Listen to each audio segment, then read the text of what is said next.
প্রিয় ভিউয়ার্স, শখের রাজা শেখ আমারের পক্ষ থেকে দেশে বিদেশে কাছে এবং দূরে থেকে যে সকল ভাই বোন বন্ধুরা আমার চ্যানেলের সাথে সম্পৃক্ত আছেন তাদের সকলকে প্রীতি ও শুভেচ্ছা জানিয়ে শুরু করছি আজকের নিত্য নতুন একটি ভিডিও। যাই হোক প্রিয় ভিউয়ার্স, আজকের একটি গুরুত্বপূর্ণ বিষয় নিয়ে আলোচনা করব। আজকের বিষয়টা হলো অত্যাধিক তাপমাত্রা শুরু হয়েছে আমাদের এলাকায় 35 এবং 37 ডিগ্রি তাপমাত্রা চলছে। আর পানি যেখানে ছিল আগে উড়াত পানি বা কোমর পানি, এই যে দেখা যায় পানি কমে গেছে, প্রায় 1 হাতের মতো পানি কমে যাওয়াতে পানিটা উত্তপ্ত বেশি। এই উত্তপ্ত পানিতে হাঁস রাখলে অনেক ক্ষতি হতে পারে। কি ক্ষতি হতে পারে, কি করণীয়, এই বিষয় নিয়ে আজকে আলোচনা করব। যাই হোক প্রিয় ভিউয়ার্স, আজকের যে আলোচ্য বিষয় সেই বিষয়টা হচ্ছে গরম পানির মধ্যে হাঁস না রাখার জন্য। প্রথমত হাঁসগুলিকে সকালবেলা খুব সকালে ছাড়তে হবে। সকালবেলা যদি ছাড়েন তাহলে সারাদিন পানির মধ্যে থাকে, সারা রাত্র থাকে পানি ছাড়া থাকার কারণে পানি খাওয়ার জন্য ওরা প্রচুর পরিমাণে উচ্ছৃঙ্খল হয়ে থাকে। সকাল ছাড়ার পরে পানিটা ঠান্ডা থাকবে এবং ঠান্ডা পানিটা খাওয়ার জন্য এরা চলে আসবে। এখন খুব সকালে ছাড়তে হবে। ঠান্ডা পানি ওরা খাবে, ঘাস খাবে, পানিতে শ্যাওলা আছে শ্যাওলা খাবে, বাসমান যে উদ্ভিদ আছে উদ্ভিদ খাবে, এবং যে শুকনা স্থান আছে নদীর পার, এই যে শুকনা স্থানের যে গাছগুলি আছে এই গাছগুলি খাবে।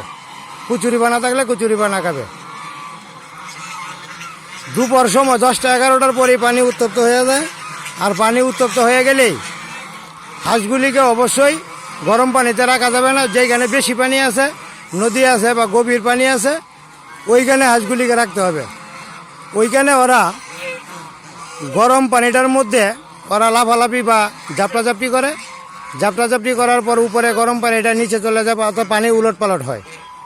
নিচে যে ঠান্ডা পানিটা আসে ওইটার মধ্যে ওরা গোসল দেয় থাকে, ওই সুবিধাটা। আর বিকেলবেলা আবার কোম্পানিতে চলে আসে কাজের জন্য। চলে আসার কারণে ওই গরম পানিটা খায়।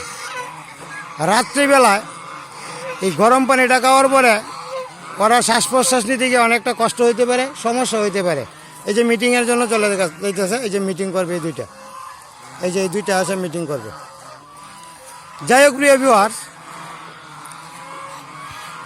রাতের বেলা কলের পানি বা গভীর পানি থেকে পানি নিয়ে আইসে পরিষ্কার পানি নিয়ে আসবেন, বলের মধ্যে দিবেন। প্রতি 1 লিটারে একটা স্যালাইন, খাওয়ার স্যালাইন, ওয়ার স্যালাইন যেটা SMC ওয়ার স্যালাইন, 1 লিটার পানিতে একটা স্যালাইন গুলে দিবেন। এই হিসেবে 10 লিটার পানিতে আমি 10টা স্যালাইন দিয়ে পানি খাওয়ার জন্য একটা ব্যবস্থা করে রাখি। আমি এইভাবেই স্যালাইন খাওয়ানোর জন্য দিয়ে রাখি, যাতে স্যালাইন খাইতে পারে। স্যালাইন খাওয়ার পরে ওদের যে মাথা ঘোরানো যে রোগটা, এই রোগটা আর হবে না, আসবেও না। এইটা হলো বড় বিষয়। যদি স্যালাইন না দেন তাহলে মাথা ঘোরানো রোগটা সৃষ্টি হতে পারে। মাথা ঘোরানো রোগ থেকে বাঁচার জন্য ওদেরকে স্যালাইন অবশ্যই দিয়ে রাখবেন। আর খাদ্য হিসেবে দানাদার খাদ্য একবার দিবেন, হয় সকালে দিবেন, না হয় দুপুরে দিবেন, না হয় বিকেলে দিবেন। আমি কিন্তু বিকালে ঘরে তোলার আগেই হালকা দানাদার খাদ্য দিয়ে রাখি। আর ঘাস, জলজ উদ্ভিদ এর উপরে নির্ভর করে। যাই হোক প্রিয় ভিউয়ার্স, গরমের হাত থেকে হাঁসগুলিকে রক্ষা করার জন্য অবশ্যই আপনার সজাগ থাকতে হবে এবং মাথার মধ্যে একটা বিষয় রাখতে হবে, যেদিনই বেশি তাপমাত্রা হবে ওই দিনই আপনার স্যালাইন দিতে হবে। যদি 1 লিটারে একটা দিতে গিয়ে আপনার সমস্যা হয়, 2 লিটারেও একটা দিতে হবে, কারণ স্যালাইনের কার্যকারিতা বা গুণাগুণ অনেক বেশি। 1 নম্বর হলো স্যালাইনটা দেওয়ার পর আপনার অবশ্যই পায়ের যে শক্তিটা এটা বৃদ্ধি পায়, দুর্বলতা কেটে যায়। অর্থাৎ যদি কোনো প্রেশার ল থাকে অর্থাৎ দুর্বলতাকে কাটিয়ে তোলার জন্যই স্যালাইনটা দেওয়া হয়। এই স্যালাইনটা দেওয়ার জন্য অবশ্যই চেষ্টা করতে হবে। যাই হোক প্রিয় ভিউয়ার্স, স্যালাইন একটা কার্যকারী ঔষধ এবং এটা অবশ্যই আপনাকে লক্ষ্য রাখতে হবে যে সময় মতো দেওয়া হয় কিনা। সময় মতো দেওয়া না হলে আপনার হাঁসের অনেকটা সমস্যা বা ক্ষতি হইতে পারে। এই ক্ষতির হাত থেকে রক্ষার জন্য অবশ্যই আপনি স্যালাইনের ব্যবস্থা করবেন। এই যে এখন কামারে তুলতেছি, একটু পরেই স্যালাইনের পানি দেওয়া হবে, রাত্রে যাতে ওরা স্যালাইনের পানিটা খাইতে পারে। আপনি এই বিষয়টা অবশ্যই লক্ষ্য রাখবেন। দানাদার খাদ্য একবেলা এখন দিবেন হাঁসের স্বাস্থ্য বা চেহারা ঠিক রাখার জন্য। আর কয়েকদিন পরে গাছটা হয়ে গেলে আপনারা দেখবেন যে আর দিতে হবে না, এই দানাদার খাদ্য দিতে হবে না। পরে আবার পর্যাপ্ত পরিমাণে দানাদার খাদ্য দিবেন ডিম পাড়ার পূর্ব মুহূর্তে। তা আজকে স্যালাইন বা পানি এই বিষয়টা নিয়ে দাদা একটু ভিতরে গেলাম, একটু হারান্দের ভিতরে গেলাম, পানির বিষয়টা নিয়ে আজকে আলোচনা করলাম। এই বিষয়টা হলো বড় বিষয় আর কি।